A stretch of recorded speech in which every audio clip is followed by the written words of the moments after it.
Innovation inspires.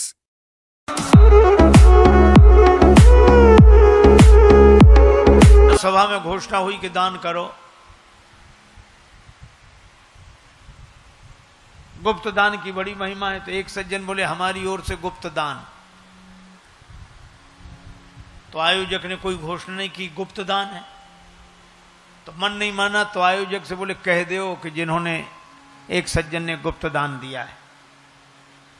कह दिया उसने, फिर भी संतोष नहीं हुआ। बोले ये और कह दो कि जिन्होंने गुप्त दान दिया वो मंच पे ही बैठे हैं। उसने कहा मंच पे ही बैठे।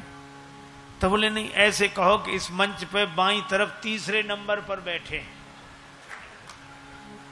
ये गुप्त दान। खैर घोषणा करके गए। दूसरे दिन लोग उनके घर गए, उन्होंने चेक दे दिया, हाँ जाओ। बैंक में गए, बैंक वाले ने मना किया, मिल ही नहीं सकता। क्यों? बोले इसमें हस्ताक्षर तो है ही नहीं। तो लौट कर आए कि आपने हस्ताक्षर नहीं किया। बोले वाह, गुप्त दान में कहीं नाम लिखा जाता है। अब बोलो,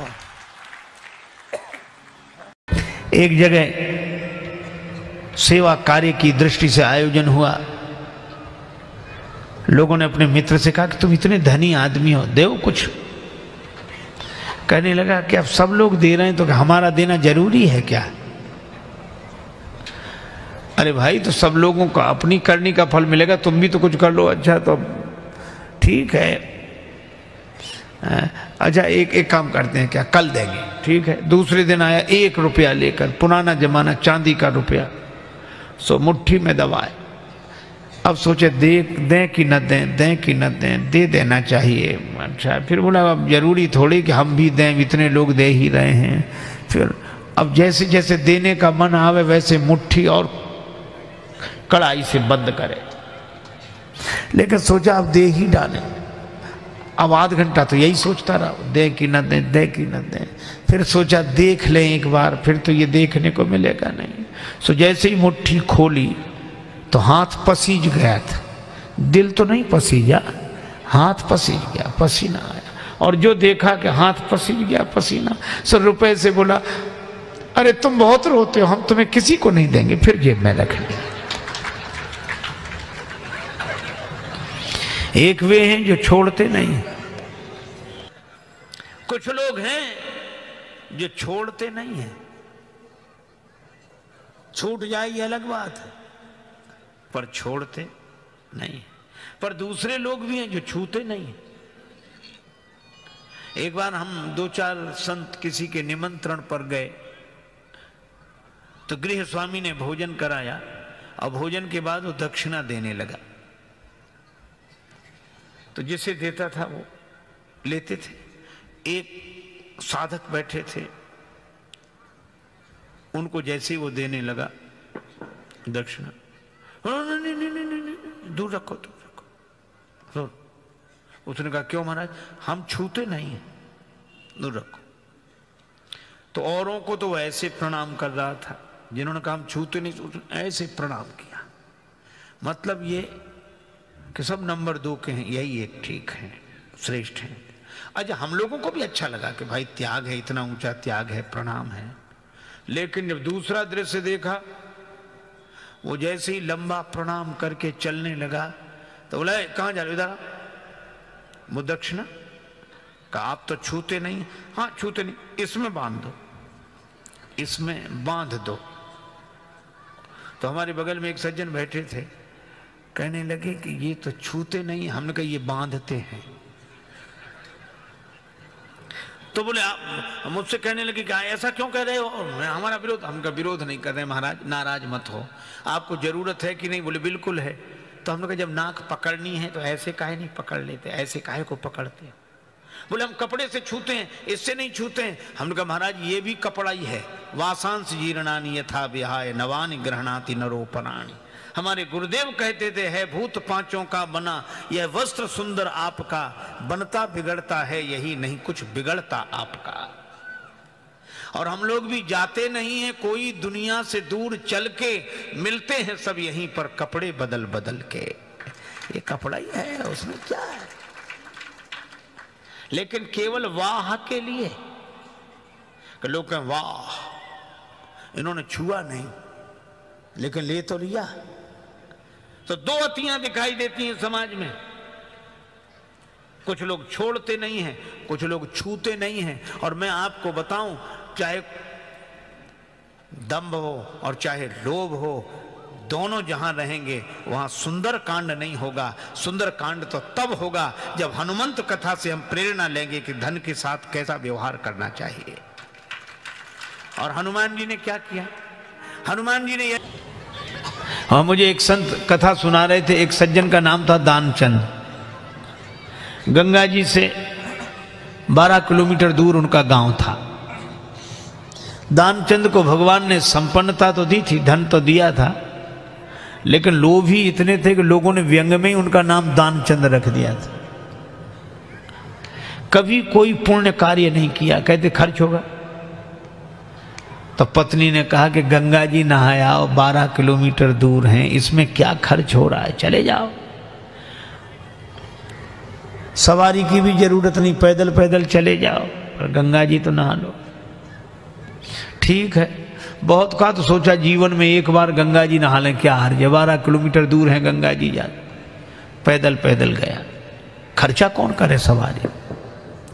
अब गंगा जी किनारे पहुंचकर सोचा घाट पर नहीं जाएंगे, वहां पंडा लोग रहते हैं, पंडा कहेंगे कि दान दो।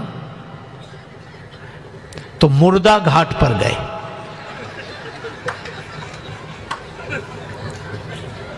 मुर्दा घाट तो खाली रहता, कभी कभी कभी कभी दुनिया में अपने घर में कोई सीट खाली करता है तो मुर्दा घाट भरता है, बाकी तो खाली है। सोचा ये ठीक, न पंडा का झंझट, न दान का, न पुण्य का। गए, सो कपड़े उतारे, इधर उधर देखा कोई नहीं है, सो सोचा डुबकी लगा ले। सो जैसे ही प्रवेश किया, डुबकी लगाई। अब कथा बड़ी सुंदर है। भगवान को हंसी लगी कि इतना लोभी आदमी नहीं देखा। तो भगवान ने सोचा कि चलो आज हम इसको छकाते हैं। तो दानचंद ने देखा इधर उधर कोई नहीं था, पर गंगा जी में जैसे ही डुबकी लगा के और बाहर निकले, वैसे ही पंडा के रूप में भगवान उपस्थित। यजमान की जय हो।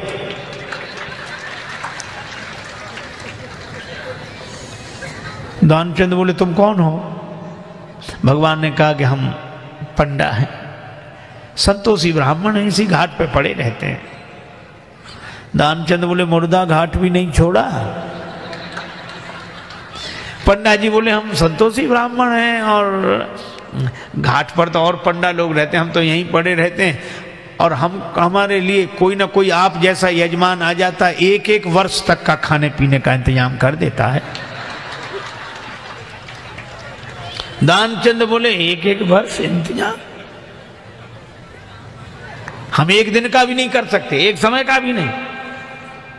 पंडा जी बोले कोई जबरदस्ती थोड़ा ही है, आपकी जैसी श्रद्धा हो, कुछ ना कुछ तो देना पड़ेगा। दानचंद बोले हमने आज तक नहीं दिया। पंडा जी बोले आज तो देना पड़ेगा। तो अब सोचा क्या करें, बोले उधार दे रहे हैं। उधार? हाँ। कितना? बस वो एक धेला, उन दिनों चलता था, एक धेला, बस 1 पैसा। भगवान ने कहा चल दिया, तो संकल्प करा लिया, 1 धेला उधार देकर 12 किलोमीटर गया, नहाया, फिर 12 किलोमीटर पैदल चलकर आया। शाम होने को आई, थका हुआ दानचंद बेचारा घर में भीतर सोने ही जा रहा था। तब तक दरवाजे पे आवाज आई, यजमान की जय हो। दानचंद का देखो कौन है। पत्नी बाहर गई, देख कर आई और बोली किसी पंडा से कुछ देने के लिए कहे आए थे? दानचंद ने बोला कहा था। बोले आ गए, बाहर आई हैं। दानचंद बोले आ गया वो? हाँ। दानचंद बोले कि कह दो कि अभी दानचंद बीमार हैं, 2-4 दिन बाद आना। पत्नी ने कहा कि वो तबीयत खराब हो गई, वो बीमार ज़्यादा हैं, आप 2-4 दिन बाद आना। पंडा जी बोले दान मिले चाहे ना मिले, पर हमारे संकल्प में वो हमारे यजमान बीमार हो, ऐसे संकट के समय यजमान को छोड़ना धर्म नहीं। हम भी यहीं रहेंगे जब तक वो स्वस्थ नहीं हो जाते, यहीं इंतजाम कर दे। आप तो सामग्री ला दो, हम तो बना लेंगे अपने हाथ से भोजन।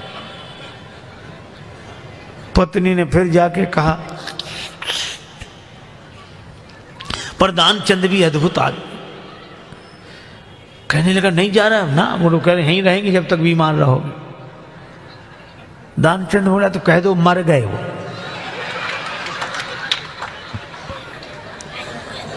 तो ये ऐसे कैसे कह दें? दानचंद बोले तुम कह दो हम श्वास रो के पड़े रहेंगे।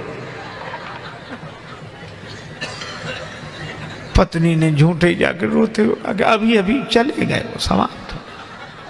पंडा जी बोले चले गए, मर गए। अरे राम राम, लेकिन यजमान का जब तक अंतिम संस्कार ना हो जाए हम कैसे जा सकते? और तुम कहां बुलाती फिरोगी लोगों को, गांव इतना बड़ा, हम ही सबको खबर किए देते हैं।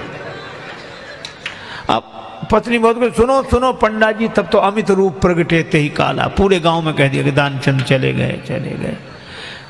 अच्छा, लोग सचमुच इकट्ठे हो गए और भगवान को भी मन में हंसी लगे, ऐसा जिद्दी आदमी श्वास रोके पड़ा। लोगों ने उसे मुर्दा समझकर उठाया। अब उसकी पत्नी रोवे, और वो सही में रोवे, वो कहे ये मरे नहीं हैं। और गांव वाले कहते जाने वाला तो गया, ये तो तुम्हारा मोह है। वो कहे कि नहीं मरे, गए वो तो। वो बेचारी रोती रही, कौन सुने। दानचंद को उठा लिया, बांध लिया, और वो भी बंध गया।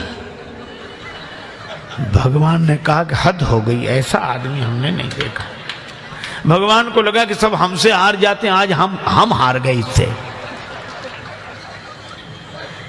ले गए, चिता पर रख दिया, अग्नि लगने वाली थी। भगवान ने कहा ये मर जाएगा लेकिन देगा नहीं कुछ। तो भगवान ने कहा कि यजमान के कान में हम कुछ मंत्र बोलेंगे। हाँ ठीक है। सो भगवान ने कान में कहा, आया हूं बैकुंठ से तुम हित नाता जोड़। भगवान ने कहा कि हम हार गए, हम भगवान हैं, बैकुंठ से आए, तुमसे नाता हमने जोड़ा। सो पंडा ने जो कहा कि आया हूं बैकुंठ से तुम हित नाता जोड़, तो दानचंद ने सोचा ये तो भगवान है। सो आंख खोली, और जो आंख खोली तो वही पंडा, और जो पंडा को देखा तो फिर आंख बंद कर ली। भगवान ने कहा कि हम तुमसे कुछ नहीं लेंगे, मांग ले हो वरदान कछु, तुम ही हमसे कुछ मांग लो। तो दानचंद क्या बोला? बोले धेला दीजिए छोड़, बस वही छोड़ दो और कुछ नहीं चाहिए। अब बोलो।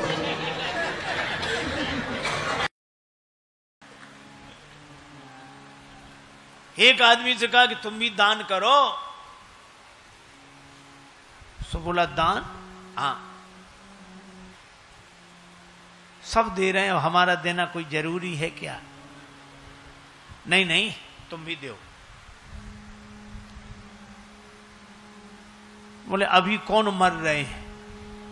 कई लोग इसीलिए बैठे रहते, अभी कौन मर रहे हैं, फिर जब मरने लगेंगे तब दान करेंगे, मरने लगेंगे तब दान करेंगे। वो तब के लिए क्यों बैठे हो? बोले इसलिए तभी दान करेंगे। इधर दिया उधर पहुंचे, इधर दिया उधर पहुंचे, अभी से दे दें, हिसाब किताब गड़बड़ हो जाए, फाइल इधर की उधर हो जाए, उसी समय ठीक रहेगा। लोग हंसते थे, तब दे पाओगे? क्यों नहीं, इतना तो हमने अपने हाथ में कर रखा है। अच्छा, कई लोग कहते हैं वो तो हमारे हाथ में, उनकी चिंता मत करो, ये तो हमारे हाथ में। मैं कहता हूं भगवान की कृपा से आपके हाथ में सब कुछ रहे, लेकिन कभी आपने सोचा क्या आपका हाथ आपके हाथ में है? उस व्यक्ति ने मकान की दीवार तुड़वा कर धन रखवा दिया, ऊपर से सीमेंटेड करा दिया, जब मौका लगेगा निकाल कर दान दे देंगे। मित्र कहते क्यों? हमारे हाथ में। बुढ़ापा, अरे हमारे हाथ में। एक दिन भगवान की ऐसी लीला, ऐसी बीमारी हुई उसे, हाथ चले नहीं और मुंह से बोलना पा गए। मित्रों ने कहा बड़े दुख की बात है, कहाँ है वो धन तुम्हारे हाथ से दान करा दें। सो दीवाल की तरफ ऐसे इशारा करे, ऐसे उसका मतलब दीवार से खोद कर निकाल ले और दान करा दो। वो ऐसे ऐसे करे, ऐसे। मित्र समझ ना पाए, पर उसके बेटों को सब पता था। तो बेटों से पूछा कि क्या ये दीवार की तरफ इशारा क्या करते हैं? बेटों ने सोचा कि बाप तो जा ही रहा है, धन काहे को जाए। सब बेटे बड़े रुआ से होकर बोले कि पिताजी ये कह रहे हैं कि देने के लिए बचा कहाँ है, जो था सब इसमें लग गया, इसमें लग गया, इसमें काम नहीं आ सका। एक आदमी गया भगवान के मंदिर में मान्यता मानने, हे प्रभु मुझे 50,000 का फायदा हो तो 5 रुपए का प्रसाद चढ़ाऊंगा। ले पहले ही चढ़ा दे। बोले पहले नहीं, ना हुआ फायदा तो 5 तो बेकार जाएंगे, जब हो जाएगा तब। संयोग से फायदा हो गया। अब गया प्रसाद चढ़े, सोचने लगा इसमें भगवान ने कराया फायदा क्या, ये तो चांस की बात है। फिर सोचा अगर भगवान ने कराया होगा तो फायदा होगा नहीं, चलो चढ़ा दे। लेकिन अब गया, सोचा कितना चढ़ाऊं, 5 के हिसाब से आए तो बहुत हुई है। तो उसने रेखा खींची है और बोला हे भगवान मैं पूरे के पूरे पैसे तुम्हारे चरणों में फेंक रहा हूं, चरणों में चढ़ा रहा हूं, और जो रेखा के उधर गिर जाए सो तुम्हारे, इधर गिर जाए सो हमारे। और फेंकना तो अपने ही हाथ में था। ऐसी चतुराई से फेंके 2-4 सिक्के उधर, बाकी इधर। हाथ जोड़ के बोला भगवान बड़े कृपालु हो, थोड़े से लिए आपने, बाकी सब बटोर कर चलने लगा। उसके पीछे उससे भी ज्यादा होशियार आदमी खड़ा था। वो कहने लगा हे भगवान ये रेखा खींचकर हम अपने और आपके बीच में भेद पैदा नहीं करेंगे, जो आपका सो हमारा। लेकिन एक बात सुनो, क्या? उसने रेखा मिटा दी। हे भगवान आप ऊपर रहते हैं, हे ऊपर वाले ये पूरे के पूरे पैसे ऊपर तुम्हारे नाम पर चढ़ाते हैं, जो ऊपर रह जाए सो तुम्हारे, जो नीचे गिरे सो हमारे। अब बोलो ऊपर तो रहने वाले हैं नहीं। भगवान को दिमाग से नहीं दिल से मानो। ये लोभ की अति, इतनी अति। देखो सहस्त्राबाहु के 1000 भुजाएं, सहस्त्रबाहु 1000 भुजाएं, और परशुराम जी ने फरसे से उसके हाथ काटे। और फरसा क्या है? दान परस बुद्धि शक्ति प्रचंडा, दान ही फरसा है। और 1000 भुजाओं से केवल अपने एक पेट के लिए ही समेटना और किसी को न मिलने दे, यह सहस्त्राबाहु है। तो लोभ की भुजाएं तो दान के फरसे से ही कटती हैं, और कोई उपाय नहीं है। एक बार एक सज्जन एक महात्मा के पास गए, कहने लगे हम भी भगवान की पूजा करना चाहते हैं, बहुत बढ़िया से बढ़िया लगता है, कीमती से कीमती चीज भगवान को बनाकर खिलाएं, और हार पहनाएं हीरों का, सोने का, और कपड़े पहनाएं और भोग लगाएं, कीर्तन करें। तो महात्मा जी बोले करो, तुमको भगवान ने बहुत दिया है। बोले दिया तो है लेकिन दिल नहीं दिया, हम खर्च नहीं कर सकते। महाराज आपसे साफ साफ कह रहे हैं, हमसे भगवान प्रसन्न होंगे? महात्मा बोले हो जाएंगे। क्या? धन तुम अपने पास रखो, फिर मानसिक पूजा करो। अच्छा मानसिक पूजा में तो कोई खर्च होना नहीं। महात्मा की कृपा, वो ध्यान में बैठे तो उनको भगवान दिखने लगे। अब वो कहे हाँ भगवान को ऐसे नहीं, सोने के सिंहासन पर बिठाएंगे। तो मन से ही सोने का सिंहासन, हीरों का हार पहनाएंगे, रेशमी ये वस्त्र धारण कराएंगे, मखमली, सब तरह तरह की चीजें बना बना के खिलाएंगे। ठीक है। अब एक दिन भगवान का ध्यान किया तो भगवान ध्यान में आ गए, तो भगवान को खीर खिला लो, बड़ा सुंदर स्वादिष्ट दूध, और उसमें मेवा आदि डाल के चीनी डाल रहा था। लोभ वहां भी पहुंच गया, एक चम्मच चीनी डाल दी, दूसरी डाल रहा था, अरे ज्यादा, दूसरी हटा ली। जैसे हटाई तो भगवान भी प्रसन्न हो गए, प्रकट हो गए, हाथ पकड़ लिया, बोले ये तो पूरी डाल दे, इसमें क्या खर्च हो रहा है तेरा? एक दुनिया में जितने मत पंथ है, सदाचार की बात सभी सिखाते हैं, और दान का विधान सब जगह है। दान का विधान सब जगह। लेकिन अपने हिंदू धर्म में, सनातन धर्म की एक अद्भुत व्यवस्था है। दान तो सब जगह है, पर दान के साथ दक्षिणा अपने ही धर्म में। दक्षिणा सब जगह नहीं, यहाँ दान दक्षिणा। मैं बहुत दिन तक नहीं समझा कि दान के साथ दक्षिणा का क्या मतलब। और हम लोग तो इतना तक, हरिश्चंद्र जी ने सपने में दान दे दिया विश्वामित्र जी को राज्य का, तो विश्वामित्र जी जागृत में दक्षिणा लेने आ गए। स्वप्न तक के संकल्प का पालन किया हरिश्चंद्र जी ने। आज का आदमी होता तो यही कहता, कैसे आए बाबा जी, बोले तुमने सपने में हमें राज्य दान कर दिया इसलिए दक्षिणा लेने आए। तो आज का आदमी यही कहता कि सपने में दान दिया था ना, तो दक्षिणा भी सपने में ले जाना जा। पर अपने यहाँ दान के साथ दक्षिणा क्यों? देखो ऐसे है, वैद्य के पास जाओ, खांसी हो गई, अच्छा आप शहद के साथ ये दवा ले लेना, पेट गड़बड़, दूध के साथ ये दवा ले लेना, दही के साथ ये ले लेना। तो दवा तो देते हैं पर उसके साथ अनुपान लगाते हैं ताकि वो दवा लाभ तो करे पर वो दवा रिएक्शन न करे। तो लोभ की बीमारी दूर करने के लिए दान की दवा है, लेकिन कहीं दान रिएक्शन करके अभिमान न पैदा कर दे, इसलिए उसके साथ दक्षिणा। दक्षिणा क्यों दी जाती? जैसे आप भोजन कराते हैं तो अन्नदान किया, फिर महात्मा को, ब्राह्मण को कुछ देते दक्षिणा, तो अन्नदान तो दिए था, ये दक्षिणा क्यों? बोले इसलिए दक्षिणा देते हैं कि हमारे मन में अभिमान ना आवे। ये हमारी कृपा नहीं है कि हमने आपको दान दिया, यह तो आपकी कृपा है कि आपने हमारा दान स्वीकार किया। इस कृपा के लिए हम दक्षिणा देकर आपको धन्यवाद दे रहे हैं। यह हमारे हम ही कृतार्थ करन लगी तृण फल अंकुर ले हो। हम कृतार्थ हो जाएंगे अगर आप हमारा दान स्वीकार कर लें। भक्ति, ज्ञान एवं अध्यात्म से जुड़े कथा, भजन एवं प्रवचन के निरंतर श्रवण हेतु स्पिरिचुअल स्पीक्स यूट्यूब चैनल को सब्सक्राइब एवं शेयर करें। वीडियोज पर लाइक एवं कमेंट्स करें।